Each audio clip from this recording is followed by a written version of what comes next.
दोस्तों पिछले क्लास में मौर्य साम्राज्य का क्वेश्चन डिस्कस कर रहे थे। 24 नंबर क्वेश्चन तक डिस्कस कर दिए थे। अब उसके बाद का क्वेश्चन आज क्लास 25 नेक्स्ट क्लास में 25 नंबर क्वेश्चन से देख रहे हैं। तो चलिए शुरू करते हैं। क्वेश्चन है अशोक का धम्म था। तो अशोक का जो धम्म का मतलब था नैतिक आचार संहिता। नेक्स्ट क्वेश्चन है मौर्य साम्राज्य का केंद्रीय न्यायालय कहाँ स्थित था। तो मौर्य साम्राज्य का जो केंद्रीय न्यायालय स्थित था वो था पाटलिपुत्र में। नेक्स्ट क्वेश्चन है अशोक ने अपने धम्म यात्रा के अंतर्गत सर्वप्रथम किस जगह की यात्रा की। तो अशोक ने अपने धम्म यात्रा के अंतर्गत सर्वप्रथम यात्रा किए थे बोध गया का। नेक्स्ट क्वेश्चन है अशोक ने अपने धम्म यात्रा के अंतर्गत बोध गया की यात्रा अपने राज्याभिषेक के किस वर्ष में की थी। तो उन्होंने अपने राज्याभिषेक के 10वें वर्ष में किए थे। नेक्स्ट है अशोक के स्तंभ लेख बिहार के किस जिले से प्राप्त हुई है। तो अशोक के स्तंभ जो है लेख बिहार वो चंपारण से प्राप्त हुई है। नेक्स्ट है बिहार से प्राप्त होने वाले अशोक के स्तंभ लेख नहीं है। तो कौन सा स्तंभ लेख जो है वो बिहार से प्राप्त नहीं हुआ है। तो वह है रुमनी देई, ये बिहार से प्राप्त नहीं हुआ है। नेक्स्ट क्वेश्चन अशोक के समय मौर्य साम्राज्य में 5 प्रांतों का उल्लेख मिलता है। प्राची या प्राची प्रांत किस राजधानी में थी। तो प्राची और प्राची जो है वो थी हमारी पाटलिपुत्र में। नेक्स्ट है पाटलिपुत्र में स्थित चंद्रगुप्त का महल मुख्यतः बना था। तो चंद्रगुप्त का जो महल था पाटलिपुत्र में वह मुख्यतः लकड़ी का बना था। नेक्स्ट चंद्रगुप्त मौर्य का राजप्रसाद था। चंद्रगुप्त मौर्य का राजप्रसाद कहाँ था स्थित। तो वह था कुम्हरार में। कह रहा है कुम्हरार से 80 स्तंभों वाला मौर्यकालीन सभागार या राजमहल का अवशेष मिलता है। ठीक है। नेक्स्ट है किस विद्वान ने चंद्रगुप्त मौर्य के राजप्रसाद के बारे में कहा कि इसकी शान शौकत का मुकाबला न तो सूसा और न एक बेतना कर सकता। तो ये कहा था एरियन ने। क्या बोला था। चंद्रगुप्त मौर्य के बारे में बोला था कि इनका मुकाबला शान शौकत का मुकाबला न तो सूसा और न एक बेतना कर सकता है।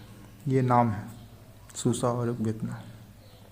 नेक्स्ट क्वेश्चन है चंद्रगुप्त मौर्य के राजप्रसाद के बारे में किसने कहा कि यह प्रसाद मानव कृति नहीं है वरन देवों द्वारा निर्मित है। तो ये बोले थे फाहियान ने। फाहियान यात्री था। नेक्स्ट है किस शासक ने गया के निकट बराबर की पहाड़ियों में आजीविकों के लिए गुफा का निर्माण कराया था। तो वो अशोक ही थे जो गया के बराबर पहाड़ के पास में गुफा का निर्माण करवाया था। नेक्स्ट है गया के समीप नागार्जुनी की पहाड़ियों में प्रसिद्ध गोपी गुफा का निर्माण करवाया था। तो गोपी गुफा का निर्माण करवाया था दशरथ ने। कहता है दशरथ अशोक का पुत्र था। इसने नागार्जुनी पहाड़ियों में आजीविका के लिए 3 गुफाओं का निर्माण करवाया था जिसमें गोपी गुफा भी सम्मिलित थी। तो नेक्स्ट क्वेश्चन है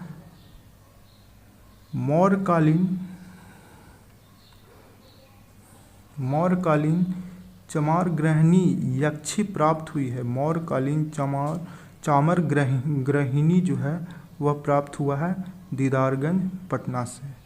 नेक्स्ट है बिहार के किस स्थान से मौर्य काल में बने जैन तीर्थकारों की प्रतिमा प्राप्त हुई है। तो वह लोहानीपुर पटना से प्राप्त हुई है। मौर्य काल के बने जैन तीर्थकारों की प्रतिमा प्राप्त हुई है। नेक्स्ट है पाटलिपुत्र का नगर निर्माण तथा सुंदरता का वर्णन किया है। तो ये मेगास्थनीज ने किया है अपने बुक में। पाटलिपुत्र के नगर निर्माण तथा सुंदरता का वर्णन किया है। नेक्स्ट क्वेश्चन पाटलिपुत्र के किस शासक ने सर्वप्रथम अपनी राजधानी बनाया। तो पाटलिपुत्र का वो शासक थे चंद्रगुप्त मौर्य जिसने अपनी राजधानी बनाया पाटलिपुत्र को।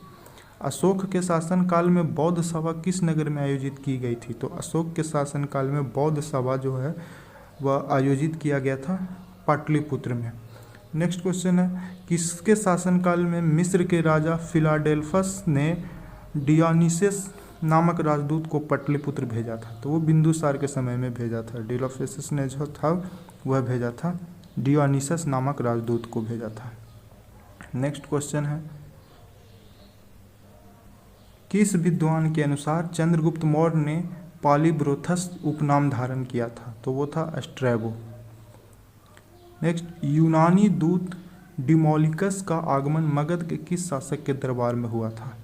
तो हुआ था बिंदुसार के दरबार में। यूनान का जो दूत था डिमोलिकस, वो बिंदुसार के दरबार में आया था। कह रहा है, केवल वह स्तंभ जिसमें अशोक ने स्वयं को मगध का सम्राट बताया था, किस स्तंभ में? तो वो था भाब्रू स्तंभ में, जिसमें अशोक ने स्वयं को मगध का सम्राट बताया था। नेक्स्ट है, ब्रावर की गुफाओं का उपयोग किसने आश्रय गृह के रूप में किया था? तो वो आजीविकों ने किया था। नेक्स्ट, अशोक की राजधानी कहाँ थी? तो अशोक की राजधानी थी पाटलिपुत्र। नेक्स्ट, मौर्य काल में पाटलिपुत्र का प्रशासन 30 नागरिकों की सभा संचालित करती थी, जो 5-5 सदस्यों की 6 समितियों में संगठित थी।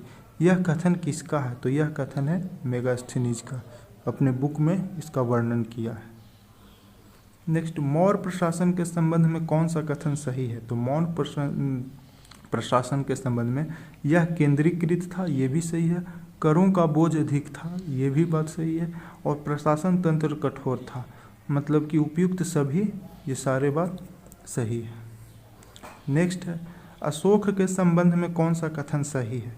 तो वह धर्म विजय का नीति अपनाया, ठीक है। विदेशों से संबंध स्थापित किए, ये भी सही है। प्रजा हित और कल्याण के उपाय किए, ये भी सही है। तो इसका भी आंसर हो जाएगा उपयुक्त सभी। नेक्स्ट क्वेश्चन, देवनाम पिये के नाम से किस शासक ने अपने आप को संबोधित किया? देवनाम पी के नाम से अशोक ने खुद को संबोधित किया था। नेक्स्ट, धम्म महामात के कार्य क्या थे? तो धम्म महामात के कार्य थे धम्म नीति का क्रियान्वयन करना, लोगों के बीच दान वितरण करना और जल कल्याण के उपाय करना, यानी उपयुक्त सभी जो है। नेक्स्ट है, मौर्यकालीन प्रशासन में राजुक कौन थे? तो मौर्यकालीन प्रशासक में राजुक किसको? न्यायिक अधिकारी को? तो नहीं, ये गलत है। नेक्स्ट, सैनिक अधिकारी, ये भी गलत है। नेक्स्ट, कर वसूलने वाला अधिकारी, ये भी गलत है। तो इसमें से उपयुक्त में से कोई नहीं। नेक्स्ट, मौर्यकालीन विद्वानों में किनका नाम आता है? तो मौर्यकालीन विद्वानों में किनका नाम आता है? तो ऑप्शन दिया है कौटिल्य का, पाणिनि का और उपावर्ष का। तो मौर्यकालीन अभियान में ये तीनों का नाम आता है, ठीक है। नेक्स्ट है, मौर्यकालीन स्थापत्य का सुंदर उदाहरण है। कौन कौन सा? 3 एग्जाम्पल दिया है। पाटलिपुत्र स्थित राजप्रसिद्ध के अवशेष, दीदारगंज की यक्षी और बराबर की गुफाएं। तो ये जो है 1, 2, 3 तीनों सही है, ठीक है।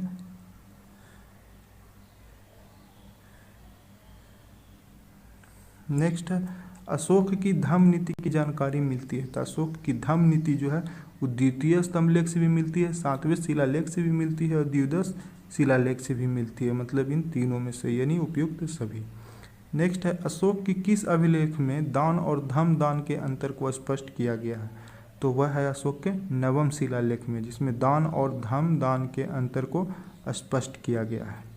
नेक्स्ट है, मौर्य साम्राज्य के पतन में कौन सा कारण शामिल नहीं है? तो मौर्य साम्राज्य के पतन में विदेशी आक्रमण है कारण, अयोग्य शासक, ये भी सही है, और प्रांतीय विद्रोह, ये भी सही है, लेकिन आर्थिक संकट, ये वाली बात गलत है। तो दोस्तों ये मौर्य साम्राज्य का हो गया है क्वेश्चन। अब अगला जो है वो मौर्योत्तर समाज का क्वेश्चन है। तो चलिए, ज़्यादा क्वेश्चन नहीं है, इसको भी देख लेते हैं। क्वेश्चन है, मौर्य साम्राज्य के उपरांत मगध पर किस वंश का शासन स्थापित हुआ? अब मौर्य साम्राज्य के जाने के बाद वहाँ पर किसका वंश का, किसका शासन हुआ? तो वह है शुंग वंश का शासन। शुंग वंश का शासनकाल 185 ईस्वी से 75 ईसा पूर्व तक रहा था, ठीक है। शुंग वंश का संस्थापक कौन था? तो शुंग वंश का संस्थापक था पुष्यमित्र। शुंग वंश का संस्थापक कौन था? तो पुष्यमित्र। और पुष्यमित्र का शासनकाल वही 185 ईसा पूर्व से 149 ईसा पूर्व तक रहा था, ठीक है। नेक्स्ट, किस शुंग शासक ने पाटलिपुत्र में स्थित कुक्कुटराम विहार को 3 बार नष्ट करवाने का प्रयत्न किया था? तो वो था पुष्यमित्र जो था, जो पाटलिपुत्र में स्थित है कुक्कुटराम, उसको 3 बार नष्ट करवाने का प्रयास किया था। नेक्स्ट क्वेश्चन, पाटलिपुत्र पर यवन डेमोट्रियस का आक्रमण किस वंश के शासन के समय हुआ था? तो यवन डेमोट्रियस का आक्रमण जो हुआ था वह शुंग वंश के शासन के समय ही हुआ था। नेक्स्ट, पाटलिपुत्र पर डेमेट्रियस का आक्रमण हुआ था, कब हुआ था? तो 185 ईसा पूर्व में। नेक्स्ट है, मगध में प्रथम ब्राह्मण राज स्थापित किया था? तो मगध में प्रथम ब्राह्मण राज्य का स्थापित किया था पुष्यमित्र ने। नेक्स्ट है, शुंग वंश के पतन के बाद मगध पर किस वंश का शासन स्थापित हुआ? तो शुंग वंश के पतन के बाद कान्व वंश का स्थापन स्टार्ट हुआ। 75 ईसा पूर्व से लेकर 30 ईसा पूर्व तक रहा। शुंग वंश के पतन के बाद कान्व वंश का शासन स्थापित हुआ। नेक्स्ट है, कान्व वंश का संस्थापक कौन था? तो कान्व वंश के संस्थापक थे वासुदेव। शुंग वंश के अंतिम शासक देवभूमि की हत्या कर उसके सचिव वासुदेव ने मगध के कान्व वंश की नींव डाली थी। ठीक है, तो ये वासुदेव कौन थे? उसके सचिव थे। नेक्स्ट, कान्व वंश का सत्ता समाप्त किया। कान्व वंश का सत्ता समाप्त किया कौन? आंध्र सतवाहनों ने। ठीक है, नेक्स्ट क्वेश्चन, कान्व वंश के उपरांत पाटलिपुत्र पर कुछ समय के लिए किस वंश के राजाओं ने शासन किया? तो कान्व वंश जब खत्म हो गया तो उसके बाद मित्र वंश ने कुछ समय के लिए शासन किया। नेक्स्ट है, शुंग कला के उत्कृष्ट नमूने बिहार के किस स्थान से प्राप्त होते हैं? तो शुंग कला का जो है उत्कृष्ट नमूने जो है वो बोधगया से प्राप्त होता है। नेक्स्ट है, कनिष्क ने पाटलिपुत्र के किस बौद्ध विद्वान को अपने दरबार में प्रश्रय दिया था? तो कनिष्क ने पाटलिपुत्र के जो थे वो अश्वघोष को अपने दरबार में प्रश्रय दिया था। नेक्स्ट क्वेश्चन है, मगध पर शासन करने वाले राजवंश का सही क्रम क्या है? तो ये सी आंसर देख लीजिए, हर्यक, शिशुनाग, नंद, मौर्य, शुंग और कान्व, ये सही क्रम है। नेक्स्ट, शुंग वंश की राजधानी थी? तो शुंग वंश की राजधानी थी वो पाटलिपुत्र थी। कान्व वंश की राजधानी थी? तो कान्व वंश की राजधानी थी वो पाटलिपुत्र थी। नेक्स्ट क्वेश्चन, कलिंग शासक खारवेल ने मगध पर आक्रमण किया था? तो कलिंग शासक खारवेल जो था वो मगध पर आक्रमण कब किया था? तो 1ली शताब्दी ईसा पूर्व के अंत में। नेक्स्ट है, कलिंग नरेश खारवेल ने कहाँ से कीमती उपहार प्राप्त किया था? तो कलिंग नरेश खारवेल जो है वो अंग एवं मगध से कीमती उपहार प्राप्त किया था। नेक्स्ट क्वेश्चन, कुषाण साम्राज्य के पतन के उपरांत संभवतः मगध पर शासन रहा? तो मगध पर शासन रहा लिच्छवियों का। कब? कुषाण साम्राज्य के पतन के बाद मगध पर शासन रहा लिच्छवियों का। कुछ इतिहासकारों के अनुसार मगध पर शक मुरंडों का नियंत्रण हो गया था। ठीक है, नेक्स्ट क्वेश्चन है, गार्गी संहिता में पाटलिपुत्र पर यवनों के आक्रमण का उल्लेख है। यह आक्रमण किसके शासनकाल में हुआ था? तो पाटलिपुत्र पर यवनों का आक्रमण का उल्लेख मिला है गार्गी संहिता में। यह जो है पुष्यमित्र शुंग के शासनकाल का बताता है। नेक्स्ट है, सुप्रसिद्ध बौद्ध विद्वान अश्वघोष का प्रश्रय देने वाला शासक था? तो सुप्रसिद्ध बौद्ध विद्वान अश्वघोष को प्रश्रय देने वाला शासक कौन था? तो वह था कनिष्क। तो ये हो गया मगध मौर्योत्तर बिहार जो है उसका भी क्वेश्चन हो गया। अब नेक्स्ट क्लास में हम चर्चा करेंगे गुप्तकालीन